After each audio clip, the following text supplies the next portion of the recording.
Like you said, Summerville and Dutch Fork, some of the most successful high school football teams in the state of South Carolina. It's been Dutch Fork as of late, 9 titles under the leadership of Tom Knott since 2013. When I talked to him before this season started, he told me that as talented as his group was, if he did not win a state championship with this group, he should be fired. Both head coaches say that the strength of their teams is the offense. For Lower Richland, that's because they're returning their entire offensive line from a season ago.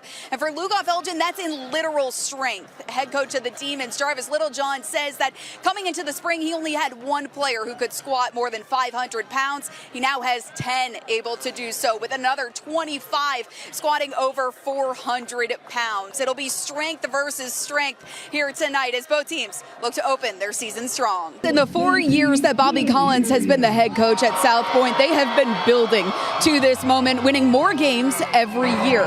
Last week, after they avenged Westside, who knocked them out of the playoffs last year, he said he just had this feeling that his team wasn't done yet. Meanwhile, South Florence, they've made residency here in Orangeburg, being here each of the last 4 years. And Coach Drew Marlowe told me that he told his team back in January that they had one goal and one expectation, and that was to bring another title back to South Florence. So this afternoon, we find out if a new champion will be crowned or if the hands of Bruin seniors are going to get a little heavier today, winning their 3rd ring in 4 years. It's not every day that when you ask a coach about a player that their immediate comparison is to the greatest of all time. But that's the comp head coach Ken Floyd had for his quarterback, Roper Wensky. When I asked about him earning that starting role back when he was a sophomore, Floyd said, well, it's kind of like a Drew Bledsoe, Tom Brady situation. At the time, their senior quarterback went down with an ankle injury and had to come out. He recalls the Falcons were down by 2 or 3 scores at the time, but Roper brought them back to finish within 1 point,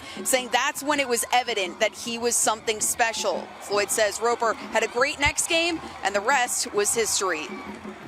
And just like that, having a great night tonight, too, with his legs that time. Our player of the game, Brian McMillan, you have another year of him playing on Fridays, but what did he show about his ability to play on Saturdays? Hey, man, I'm happy on my team. I tell you that. KJ Dupree with 2 interceptions. You blocked the kick. How important were those momentum shifts? Oh, man, KJ's interceptions were big. Guys, you talked about Northwestern being here in Orangeburg 2 years in a row, but they've actually been here twice this week. I was on the phone with head coach Paige Wofford earlier this week while they were on a 2-hour bus ride from Rock Hill to the campus of South Carolina State.